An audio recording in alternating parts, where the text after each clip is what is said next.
There are close to 1,000 monsters, aliens, and robots in Tsuburaya Productions' Ultraman series, but the monster we're going to be covering today holds the unique distinction of being the very first. It's also notable for having been created from one of Toho's official Godzilla suits. Yep, this is going to be a fun one. So buckle up, because today we're going to be studying the complete behind-the-scenes and in-universe history of Ultra Kaiju number 1, Gomess.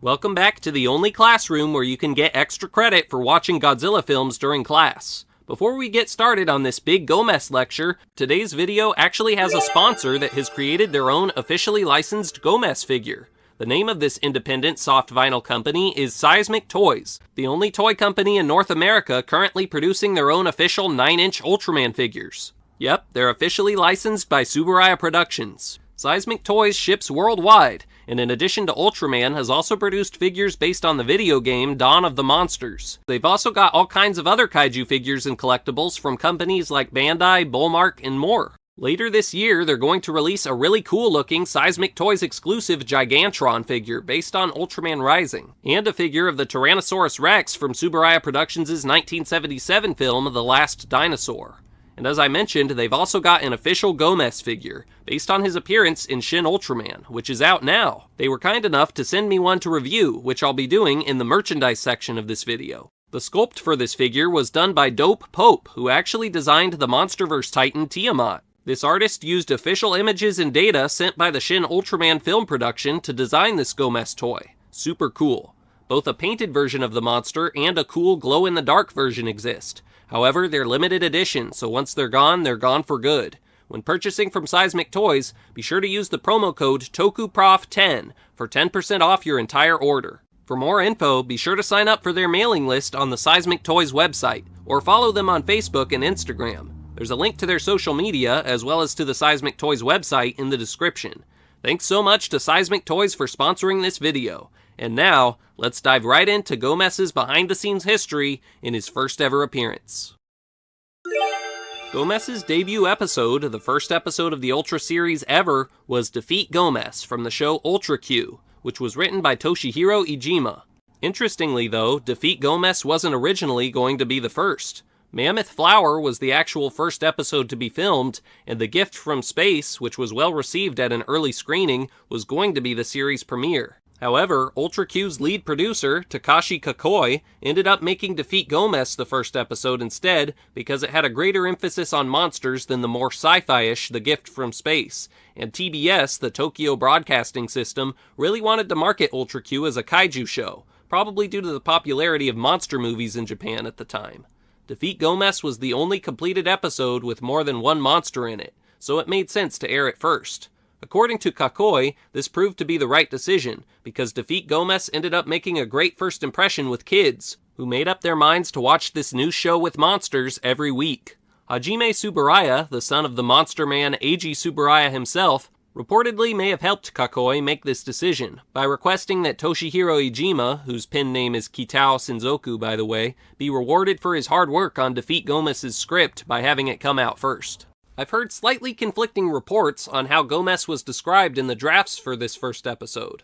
On the one hand, one source, citing several different books, claims that even in the final draft, Gomess was originally supposed to be a four-legged mammal with highly developed front legs that would have been created by modifying a Maguma costume from Toho's film Gorath.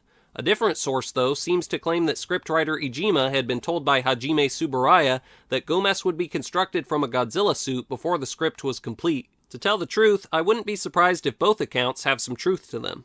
Iijima apparently based Gomess's defeat at the hands of the much smaller Litra off of the story of the frail-looking samurai Ushiwakamaru, who defeated a powerful man named Benkei.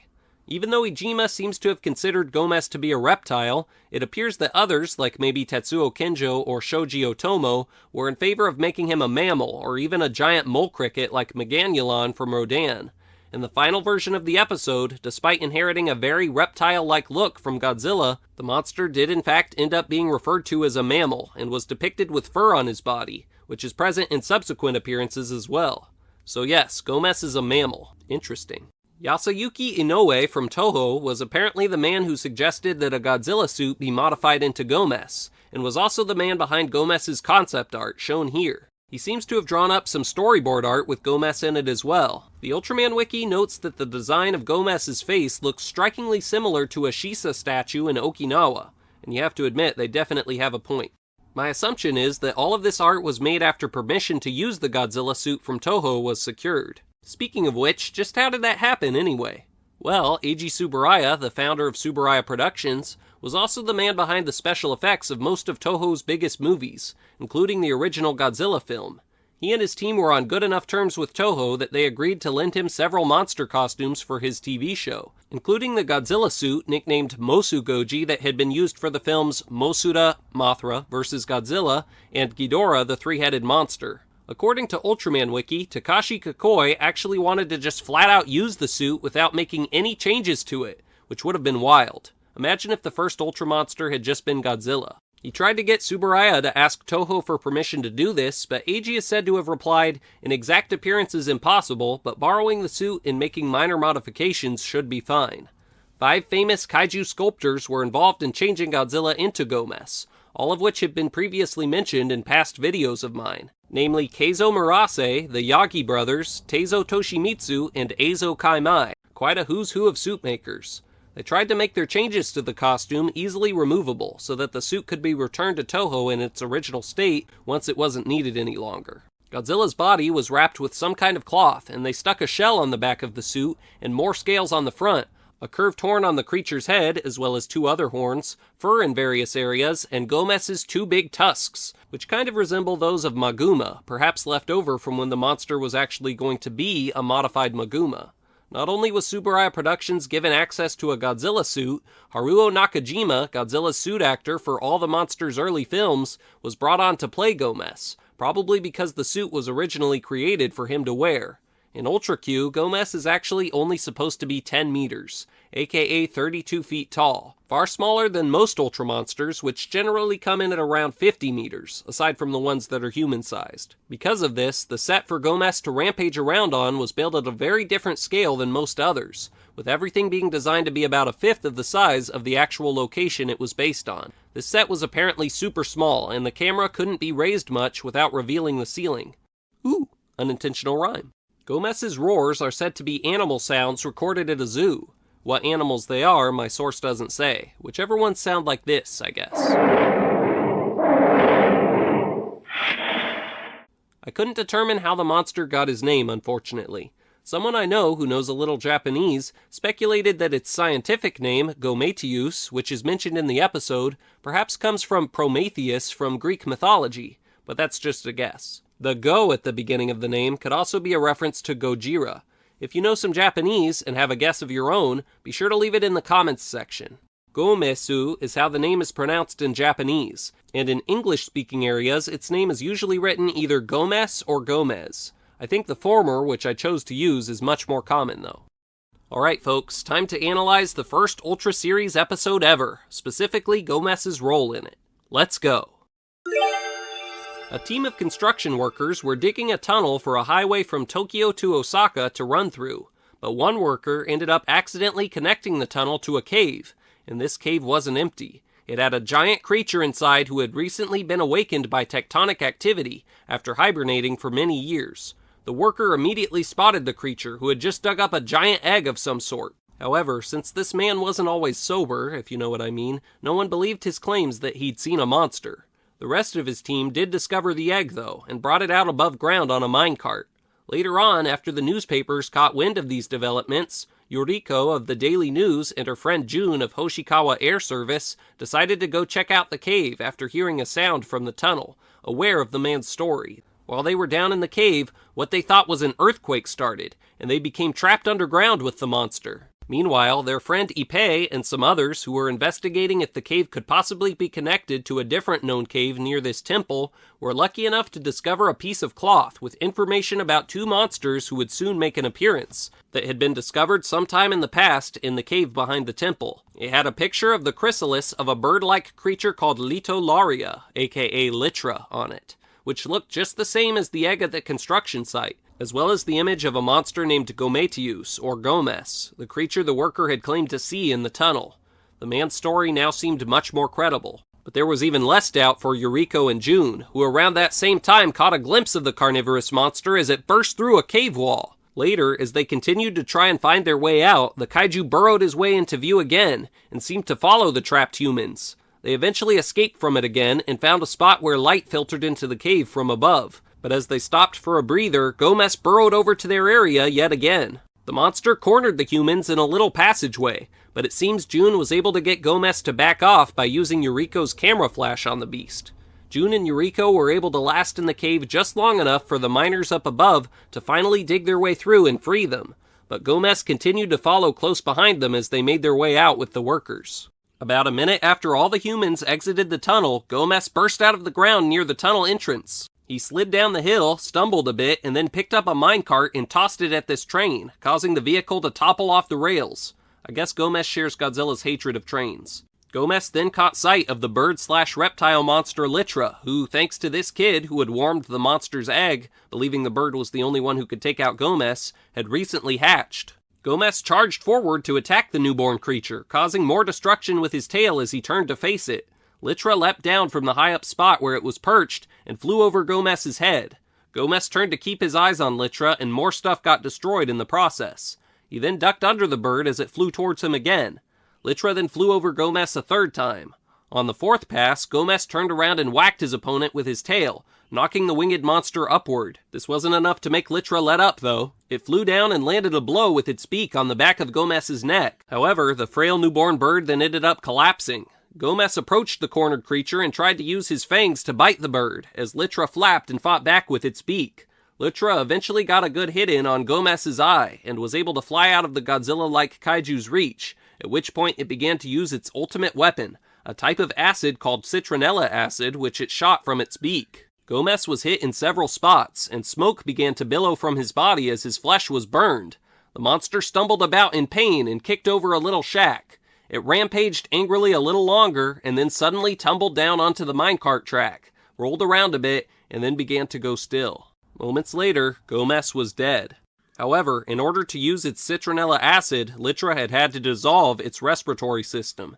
In other words, it had sacrificed itself to destroy its much larger opponent. The bird landed atop Gomess's still smoking corpse, and then passed away as well. But at least before it died, it did in fact live up to the episode title, and defeat Gomess. So, when did Gomess next appear in the main series? Well, the original plan was actually to bring the monster back for another Ultra Q episode, episode 18, Rainbow Egg. However, there was a problem. It seems Toho had taken the suit back, possibly to use as a backup for the Godzilla film Invasion of Astro Monster. Luckily though, Toho was willing to let Tsuburaya Productions borrow a different suit for Rainbow Egg instead, which they weren't currently using, the costume of the kaiju Baragon. And thus, Pagos was born, and he ended up taking over what would have been Gomess's role. Spoiler alert, we'll be seeing Pagos again a little later on. During the production of Tsuburaya Productions' next series, Ultraman, which introduced a kaiju-fighting superhero to the kaiju formula, the studio ended up getting permission to use the Mosu Goji Godzilla suit again, but instead of modifying it into Gomess again, this time they chose to create another new monster called Giros, who you can learn about by watching this video I put out a while back. I have a few theories as to why they didn't bring back Gomess this time. Number 1, Giros is just Godzilla with a frill, whereas it would take a lot more effort to construct Gomess again. Number 2, Gomess is only a 10-meter tall monster, while Ultraman is 40 meters. If they wanted to keep the monster's size consistent, that just wouldn't work. And number 3, maybe they just didn't want to change the story they had written, which was about a brand new monster, to be about a kaiju that had already appeared. So, once again, Gomess missed out. By the way, just because I'll probably get comments about this, the Mosu Goji suit that became Giros was given the head of the Godzilla suit from Invasion of Astro Monster, so it wasn't entirely the same costume as the one that had become Gomess, but it was pretty close. Following Ultraman, every single main Ultra Series show for a long time was about an Ultra hero, and all of them were way taller than short little Gomess, so for many years he was never brought back, and this could have been the reason. However, what is more likely is that nobody was really interested in bringing him back. After all, basically none of the Ultra Q monsters ever made a return during the Showa era or early Heisei eras of the Ultra series. But that all changed when the kaiju-focused show Ultra Galaxy Mega Monster Battle came out in 2007. This show brought back two Ultra Q monsters, namely Agilla, who was just a carcass, so not too exciting, but also Gomess's mortal enemy, Litra, in a brand new form called Litra S. The S is short for special, by the way. That was a little more to scale with the Ultraman Kaiju cast, at 15 meters instead of 5 meters. So, the question is, if they could do this for Litra, why not for Gomess too? Well, in the show that followed UGMMB, called Ultra Galaxy Mega Monster Battle Never-Ending Odyssey, it actually happened. After not appearing in any main series shows for 42 years, Gomess returned, making his first ever appearance in color, now standing 40 meters tall and referred to as Gomess S. He appeared both in the first two episodes of the show, written by Kenichi Araki, as well as in the opening credits, the former of which we're about to analyze. Quite understandably, a new suit had to be constructed to make a Gomess return happen, and unlike the previous suit, this one had to be presented in color, which meant Gomess had to be actually given a color. The colorized version of Ultra Q, which we were just looking at, hadn't actually come out yet at this time. Whoever modeled the Gomess S suit, who I sadly couldn't find any information about, chose to make him blue with a brown belly. This color wouldn't last very long in subsequent appearances, however, and I think that could have to do with the colorized Ultra Q box set which released for Ultra Q's 45th anniversary in 2011, which chose to make the original Gomess a greenish color, because the color team came to the conclusion the original Gomess probably would have looked greenish if Ultra Q had been shot in color. They reached this conclusion by theorizing that the old Mosu Goji Godzilla suit would have looked yellowish-brown after being covered in dirt for the underground scenes, and combine yellow with the blue lights that were used to film Tokusatsu scenes back then, and you get a greenish look. Sometime after UGMMB Neo, the suit introduced for this show seems to have been repainted to a color much closer to that shown in the colorized Ultra Q footage. So don't get too used to this blue and brown color, it's going to be changed a little later on in the video. The person who got to wear this new suit was Daisuke Terai. Alright, time to jump in-universe and embark on a never-ending odyssey. Gomess was first spotted by Ray and his captain mere moments after they crash-landed on the planet Hammer, but luckily for them, Gomess didn't seem to see them at first, and instead focused his attention on a Magillar that was also wandering around the area. Gomess aggressively attacked the other beast, and the two kaiju began a mega monster battle.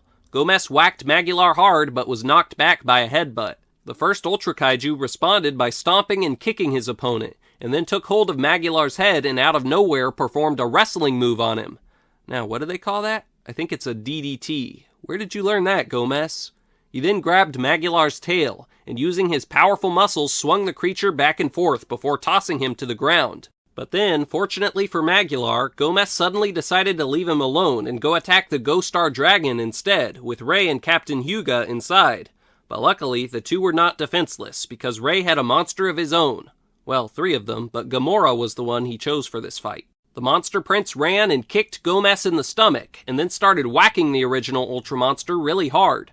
Gomess was able to fight back a little, but Gamora didn't seem bothered, and dodged one counterblow, and then headbutted and kicked Gomess twice before hurling him to the ground. But before Gamora could do anything else, suddenly Magillar decided to get back in on the battling action, and launched a surprise attack against Gamora. At first, it looked like Gomess and Magillar were going to team up against Ray's monster, but no, they soon went back to fighting amongst themselves, which worked out to Gamora's advantage. The monster started beating both of them up, and knocked Gomess over with his tail. Moments later, Gamora completely destroyed Magillar with his super oscillatory wave attack, and then turned back to face Gomess again. But Gomess had had enough, or more specifically, his owner had had enough. That's right, just like Ray's Gamora, this Gomess had an owner. But that owner was not seen until episode 2. In this episode, Ray was flying around on his Litra S when he saw the Gomess S suddenly appear after being summoned. Ray immediately had Litra drop him off on the ground, and rather than having the bird monster participate in a rematch for the ages, he sent out Gamora again instead. Well, I guess that also counts as a rematch now that I think about it. The two monsters gave each other a big old hug, but not a friendly hug. The two creatures bashed each other hard, and Gomess ended up knocking Gamora over. After witnessing his monster perform such a mighty move, Gomess's owner decided to reveal himself. It was an alien Guts. Meanwhile, Gomess bashed the top of Gamora's head and whacked the Monster Prince in the chin, and when Gamora tried to fight back, he ended up getting knocked to the ground again. But then, suddenly Ray changed his mind about the rematch for the ages, and called on Litra to back Gamora up and launch several fireballs at Gomess, which caught the monster off guard. This allowed Gamora to perform a clothesline attack on Gomess, and follow with an elbow strike, which must have really hurt considering the spikes on Gamora's elbows. To seal the deal, Gamora tossed Gomess super high over his shoulder, and then performed his signature move, just as he'd done with Magular. And just like with Magular, the attack finished the job. And that was it for Never-Ending Odyssey Gomess. But especially considering this was the post-Ultraman Mebius era of the Ultra series, now that Tsuburaya Productions actually owned a Gomess suit of their own, you'd better believe they would use it again to get their money's worth. The monster returned just a year later for the film Mega Monster Battle Ultra Galaxy Legends the movie. Little is known about his behind-the-scenes history for this appearance, so this time around we'll just immediately check out his in-universe role. A dead Gomess was first seen floating around in the monster graveyard, right after Ultraman Belial entered through the Grave Gate. The evil Ultra then used the Giga Battlenizer to revive a bunch of kaiju, with the large version of Gomess, possibly the same one from Yuji MMB Neo, being one of them. The lighting for this scene is very dark, but it appears Gomess was still blue for this appearance. Gomess teamed up with a group of several others to take on the original Ultraman, but the monster seemed to be rather shy, and he just stood on the sidelines and watched as several other kaiju tried to damage the Ultra Hero. And yeah, that's all he got to do on screen, because a little later, Ultraman Belial used the Giga Battlenizer to hit Ultraman with a powerful lightning attack, and in the process, he willingly sacrificed both an alien Baltan and Gomess, who blew up. Kind of an anticlimactic battle between the first Ultraman and the first Ultramonster, wouldn't you say? Gomess was also one of the many kaiju that made up the enormous combined monster Belyudra. I believe he can be spotted on the Chimera Kaiju's neck. Next up, Gomess was featured in another film, Ultraman Saga, and this seems to be the first time the kaiju was depicted as a somewhat charcoal green color. Perhaps they went to the effort to change it because this was a movie. One of these people probably played the monster, and Keiichi Hasegawa wrote the screenplay.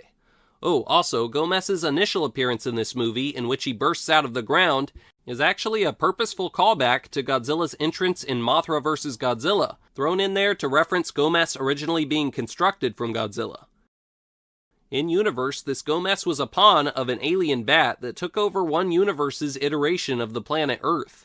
Alien Bat sent the monster out, along with Agilla, to try to stir up despair in some of Earth's few remaining inhabitants, in order to feed the despair to the Hyper Zeton he was raising. But Ultraman Cosmos, and later a comically small Ultraman Zero, had other plans. Cosmos leapt off of Gubila's back like a springboard and grabbed Gomess and yanked him to the ground. However, perhaps because he was distracted by these kids, Cosmos then somehow allowed Gomess to whack him with his powerful tail.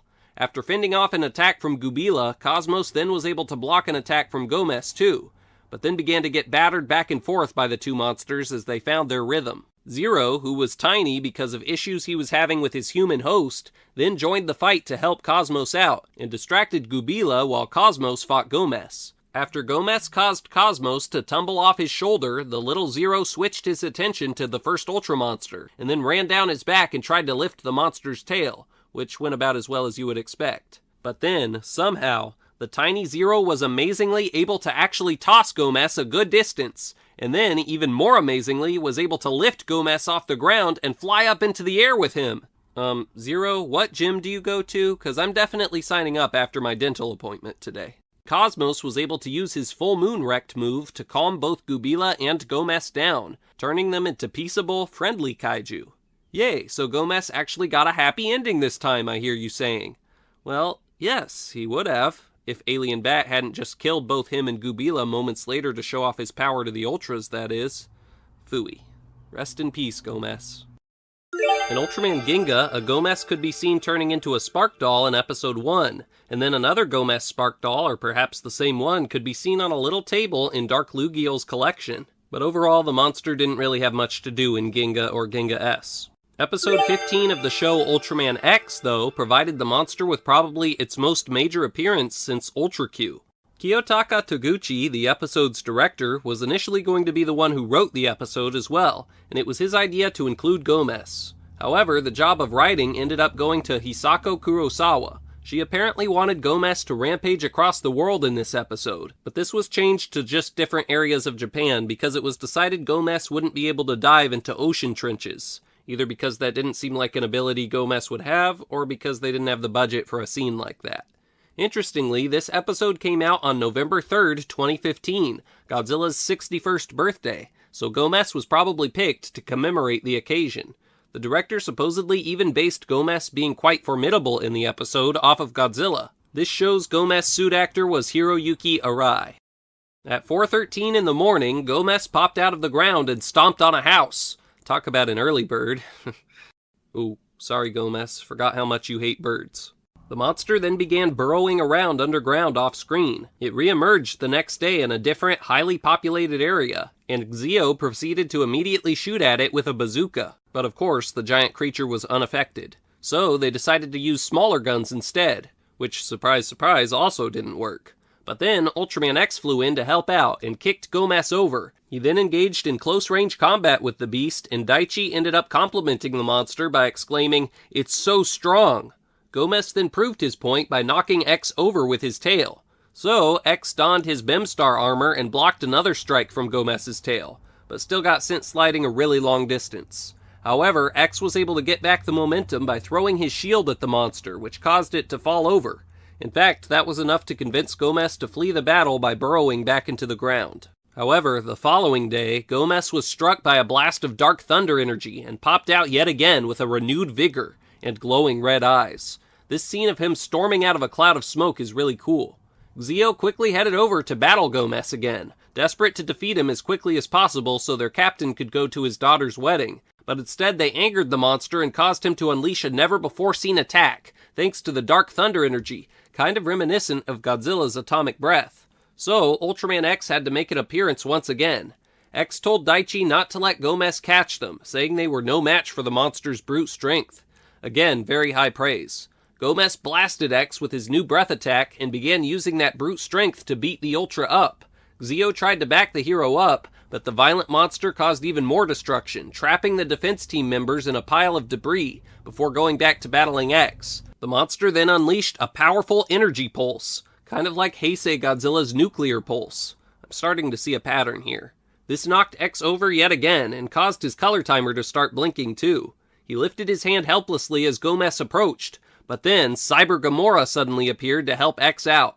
It weaved its way around energy blasts launched by Gomess and started whacking the beast like a boxer would. It became a battle of Gomess Tyson versus Gamora Paul, if you get what I mean. However, in this case, the old one was actually able to knock the young one down. Luckily, though, there were plenty of people that could provide backup, including X, who had sort of faded out of the picture for a little while there, perhaps so he could change to his Exceed X form. X slashed at the monster, allowing Cyber Gamora to move in again, grab hold of the monster, and get tossed into a building. Man, this Gomess is a menace. After a bunch of repeated slashes from X, though, the kaiju finally started to appear weakened, and X and Cyber Gamora were able to initiate the finishing blow. But even so, it took several different attacks to finally bring the monster down. What a tough kaiju. Maybe I need to sign up for his gym, too. He also appeared in the series as a cyber card and a spark doll. Next, we have Ultraman Orb episode 24, which featured Gomess for just a few seconds, being played by Wataru Inaniwa. Kiyotaka Toguchi also directed this episode, and he apparently picked this monster to appear, along with Dimaga and Telestan, because those were all subterranean monsters who appeared in episodes he directed in Ultraman X, so maybe they became personal favorites of his. Yuji Kobayashi was the one who wrote the episode though, so he might need a little credit too.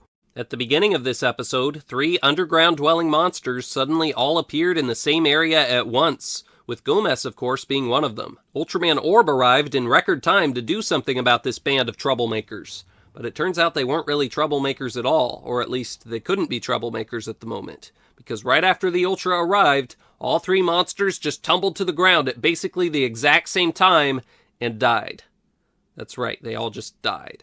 Director Taguchi explained that the reason this happened is because Magatano Orochi apparently absorbed all of their energy, which caused them to surface in pain and then die.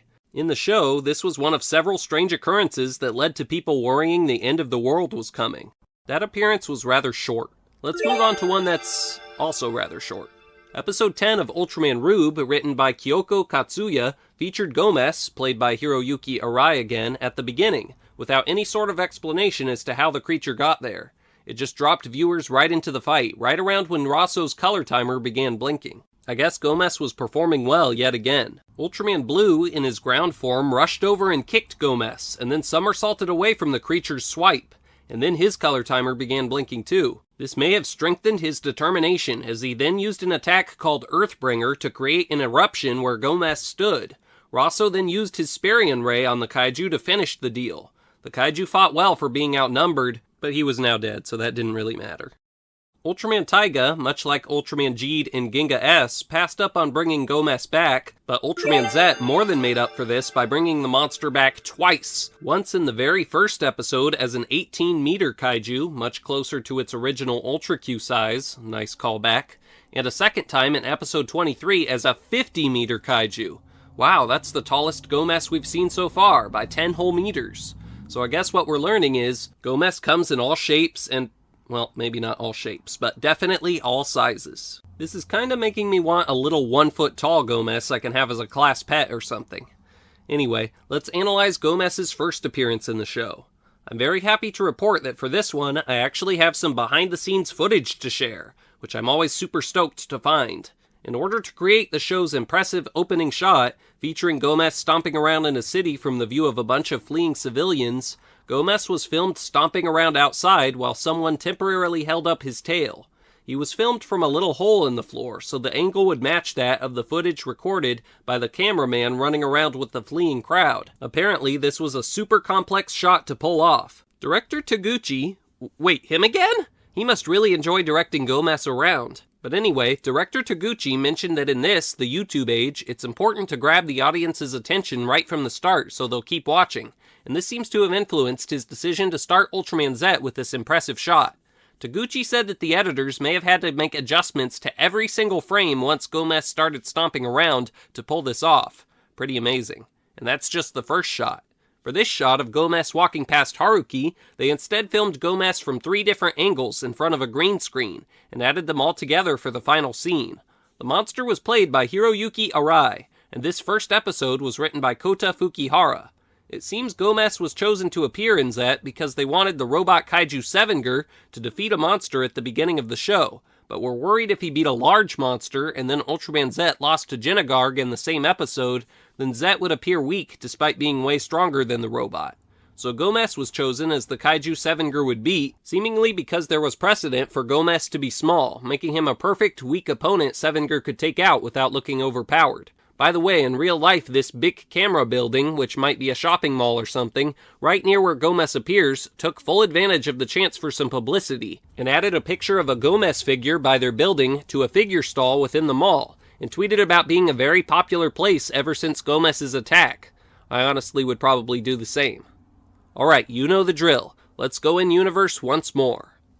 So, as we discussed, both this episode and the whole show begin with a little approximately 20-meter Gomess attacking this part of Tokyo called Chofu. It was said to be a primitive mammal that existed since the Cenozoic era. It kicked over some vehicles and walked through a crowd of people, almost assuredly killing some of them, though thankfully nothing violent made it onto the screen. By the way, is it just me or is Gomess back to appearing rather blue? Has he been slowly changing color ever since Ultraman Saga? Now I'm looking back at Ultraman X footage and he looks blue there too. I feel blind. I'll just let you guys decide what color he is. Storage's battle robot, Sevenger, who was way bigger than Gomess, quickly arrived in the area. Gomess took a look at the giant robot and after some consideration turned around and ran away, probably thinking, yeah, I don't think I could take that guy. It ran right past Haruki, who was busy trying to save a dog, but almost got flattened in the process. Haruki thought Gomess had left, but he hadn't, and once again, Haruki's life almost came to an end. You better be careful, sir, or you'll definitely die before this episode ends. Foreshadowing. Gomess chased after Haruki, and Sevenger chased after the little kaiju. Moments later, Gomess had the storage member cornered. Sevenger acted quickly and whacked the little monster really hard into a building. Thus, the small Gomess was defeated. But what about the giant one in episode 23, Prelude to a Nightmare? The big Gomess was played by Akira Okabe and appeared in another episode written by Kota Fukihara, but directed by Koichi Sakamoto this time. Here's how they filmed Gomess breaking through the ground, and here is a quick behind-the-scenes shot of him alongside other monsters battling Ultroid Zero. In this Wait, pause. Thanks. I just wanted to examine this document about Gomess you could see in the episode for some cool in-universe history lore. According to Google Translate, this is what it says. Interesting, Litra is mentioned. It also says this big Gomess could be the same one that appeared earlier, but larger, or a different one. The former is hard to believe, considering how hard Sevenger whacked it, but maybe I was too hasty when I said it was instantly killed. Anyway, this Gomess whose info was listed on that document came up from under the ground after Storage's new Ultroid Zero robot started attacking a Dimaga, rising up to attempt to destroy this new, far too powerful robot to try and stop it and save the world. Ultroid Zero grabbed onto the beast, but moments later Apagos appeared as well, with the same intention as Gomess. It freed Gomess, the monster he once replaced, and then all three kaiju prepared to take the robot on together. Pagos and Gomess attempted to hold the robot down while Dimaga dealt a blow, but that didn't work.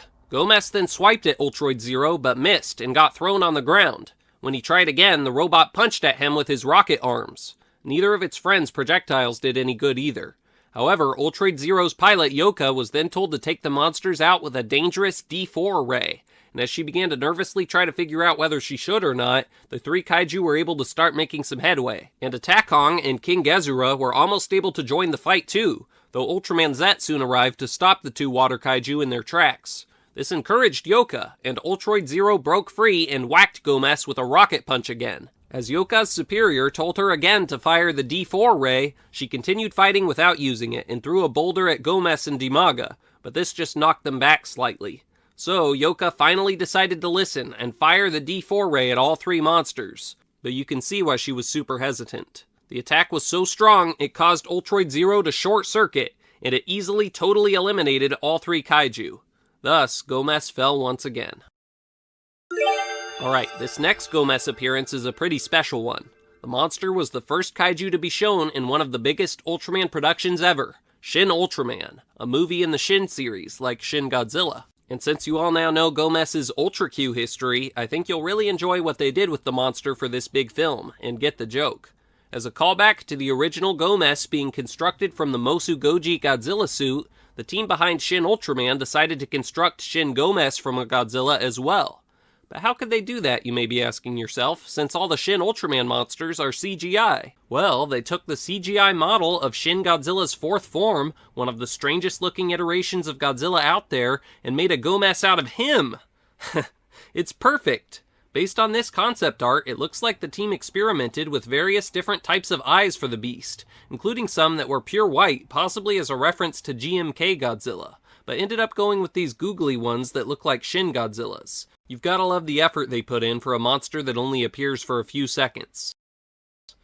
And would you look at that? More references! Gomess first awakened from a mine, and was first introduced to us with a shot of his eye opening in the dark, again reminding us of the original Gomess. It busted out of the mine as Ultra Q music started playing, and made its way out into the open, stomping its way through a valley, causing a great deal of damage. However, the JSDF was able to take Gomess out off-screen, with the help of tanks, causing the light in its eyes to fade out. Wow, one of the rare times tanks actually did the job. Quite a short appearance for the monster, but one that stuck with people, that's for sure. 2022 proved to be a good year for Gomess, because not only did it get to appear in Shin Ultraman, but it appeared in the main series show Ultraman Decker as well, in episode 17, which was written by Jun Sugita. Kenji Kajikawa wore the suit this time. Like in Ultraman X, the Gomess in Decker appeared from underground during the night. You may call this unoriginal, but I call it groundbreaking. Because he broke the ground. Due to an investigation into Guts Select's captain, the team was delayed in their response to the Gomess's rampage. The monster broke through an electric wire, possibly another Godzilla reference, and stomped into a town, heading toward Komi City. Even though Guts Select could do nothing, their director, who was an alien Metron for some reason, was confident the city would be able to stop Gomess themselves. However, the city's defenses didn't prove to be very effective. I mean, they did light Gomess on fire, but he didn't care. Gomess kicked over one of these cannons, or whatever you would call them, and then uprooted another and tossed it aside. Luckily, Guts Select was finally able to sort out their issues and fly out to save Komi City in the nick of time. The Guts Hawk and the Guts Falcon fired at the creature, knocking him over. However, the attacks that followed weren't nearly as effective, so Kanata decided to become Ultraman Decker despite a hurt arm. He began his battle against Gomess with a rider kick. Gomess was knocked over again, but quickly got up, ready to battle. At first, Decker seemed to have the advantage, but if Gomess could just take advantage of his opponent's arm injury, he could have a shot. Gomess was able to push Decker up against a building and corner him, so Hanejiro tried to free the Ultra by flying the Guts Griffin up behind the monster and pulverizing it with energy blasts, but Gomess was able to knock the ship out of the fight with his tail without even turning around. Gomess then slammed Decker so hard, the building shattered to pieces and the Ultra plummeted to the ground. Gomess then kicked the hero before stomping on his hurt arm. The Guts Select members on the ground tried to help him out, but their blasts did nothing. Luckily, a beam fired from their base, the Nurse Dese, proved to be much more effective. The battleship changed into battle mode and hit Gomess with a laser beam, giving Decker a chance to get back up again and transform into his dynamic type form, granting him access to his Ultra Dual Sword and Decker Shield Caliber. This Gomess had great reflexes and dodged Decker's slashes at first, even grabbing onto his sword with his mouth. But Decker's Shield Caliber was a weapon too, so Decker was totally willing to let Gomess take his sword temporarily. He shifted his shield to caliber mode and swiped at the kaiju, trapping it in a blue orb that floated up into the air. Then the Nurse Dese launched a Neo Maxima Nurse Cannon at the trapped creature, and the monster was definitively destroyed once more. And our last major Gomess appearance to look at today technically isn't a Gomess appearance at all. In Ultraman Arc, a very unusual creature called Supekyo masqueraded as a Gomess for almost the entirety of episode 20. Even though this crystal creature isn't actually a Gomess, we'll go ahead and cover it today anyway, since of course, in real life, they actually did have to use the Gomess suit, worn by Hiroyuki Arai, to portray the disguised creature, which to me looks like it's getting pretty worn from so much use. What do you think? If I'm correct, this costume may not be used many more times in the future, if at all, but we'll have to see. Episode 20 came out in November of last year, so just a few months ago as of when this video is being made, and was written by Ueko Miura. To distinguish this creature from real Gomess, it was given the title Gomess SP in the show, which is short for Gomess Singular Point. Wait, Gomess Singular Point? That sounds a lot like the name of that Netflix anime, Godzilla Singular Point. That has to be a reference, possibly thrown in because last year Godzilla had his 70th birthday. But there might be some more Godzilla references in this episode as well. For example, the creature being fake and later having part of its fake body torn off is likely a reference to fake Godzilla from Godzilla vs. Mechagodzilla, who was Mechagodzilla in disguise. And at one point, it's asked if this Gomess is actually a robotic doppelganger of the monster, probably also referencing Mechagodzilla. The monster looks kind of like Space Godzilla when it flies around, and once again breaks through an electric line like the original Godzilla. There could be some Shin Godzilla references in some of the visuals as well. And going back to Godzilla Singular Point, Supekyo itself could be a reference to the crystals in the Netflix Godzilla show. Alright, let's go in universe one last time for today. The disguised kaiju first appeared not far from Hoshimoto City on Mount Ratsuno, and someone dialed the Skip Kaiju hotline to inform the team about it. It stomped through a forest with a blank expression on its face and started to climb to the peak of the mountain. Skip contacted the GDF to prepare some citronella acid, you know, the stuff Litra can shoot from its mouth, to fire at the beast when it got to the top. Eventually, Gomess made it all the way up to the summit and started blankly staring off into space. The GDF tanks eventually got themselves into position and began firing at the beast, and their blasts, surprisingly, were completely ineffective. Gomess just stood there motionless, before letting out an extremely unusual roar, and then shocking everyone by flying up into the air using an anti-gravity beam. This beam caused stuff on the ground that it passed over to start floating in the air, even heavy stuff like cars. It eventually touched down between several buildings in a place called Okami Town, and then began to stomp slowly through the area, possibly on its way to attack a nearby glass factory. It eventually broke through an electric line just as roughly as a dentist at KG Dental Clinic extracting a tooth. Why would a dental clinic ever put a hammer on their logo? That's not going to make people very excited to visit them. Anyway, Ultraman Arc arrived and caught a falling electric tower, or whatever those are called, in time to save several people down below, and then prepared to use the tower as a weapon. But when he whacked Gomess with it, it made a strange, deafening metallic sound. Gomess tried to fight back, but Arc used the tower to block the disguised monster's first few blows, and then tried to hit Gomess with it again, but the monster knocked the large object away from him, and then headbutted the Ultra away. Arc switched to using his own arms and legs to attack the monster, but that was about as effective as punching a metal wall. Gomess's attacks, on the other hand, were quite strong. So, realizing things weren't going very well in the close range department, Arc switched to energy moves, and Gomess just reflected them with some kind of barrier without taking any damage at all. And then Gomess started using some mysterious energy beams of his own, which were also not that effective, but Arc didn't reflect them, so he took at least some damage. With his color timer now blinking, Arc decided to try his eye sword next, and leapt over the creature, slashing its back, which sliced Gomess's flesh a little, revealing a mysterious crystal material underneath that disappeared from sight quickly as Gomess's skin repaired itself, rendering the attack useless. The fake Gomess then whacked Arc with its tail. How could the monster possibly be dealt with? Gomess started using his energy beams again, and Arc blocked them with his sword. He eventually got the idea to try and reflect Gomess's attack back at its barrier to weaken it. While continuing to do this, he inched closer to the monster, until finally he was within range to slash with his sword. Upon doing so, the barrier was finally destroyed, and so was Supekio's disguise. A pile of crystals that looked kind of similar to the Kaiju Prisma from Return of Ultraman was all that remained. With all of the major appearances of Gomess covered, at least all the ones that have occurred as of March 2025, we can now move on to minor appearances. The first Ultra Kaiju appeared in the Ultra Q manga by Takeshi Furushiro, without Litra as a co-star, and a cyber version of the monster was featured in the Ultraman F novel. It appeared in a bunch of different stage shows, which can be hard to find footage of, but I did find a short video with a somewhat pudgy stage show Gomess suit in it from 2010, and footage of an even earlier stage show that Gomess participated in from 2004. The 2004 Gomess seems to be rather wild, leaping off of a ledge and waving its arms around. Aside from these, I believe Gomess was featured in at least one of the Mega Monster Battle video games, and in the Ultraman Galaxy mobile game. And those are all the minor appearances I found evidence of. Pretty baffling that a monster with as many major appearances as Gomess has could have so few minor appearances. But I could definitely be missing some, so as always, be sure to leave a comment if I missed anything. But what about toys? What Gomess figures, etc. are available for us collectors to snag? Well, I guess I'll start by showing you the ones I personally own. My oldest Gomess is from the year 2000. It's an Ultra Monster series figure with a really nice coloration that's really rare, but mine's even rarer because it still has the tag. It's one of the most prized Ultra Monster series figures I have, and thus it gets to stand in the front row on one of my shelves.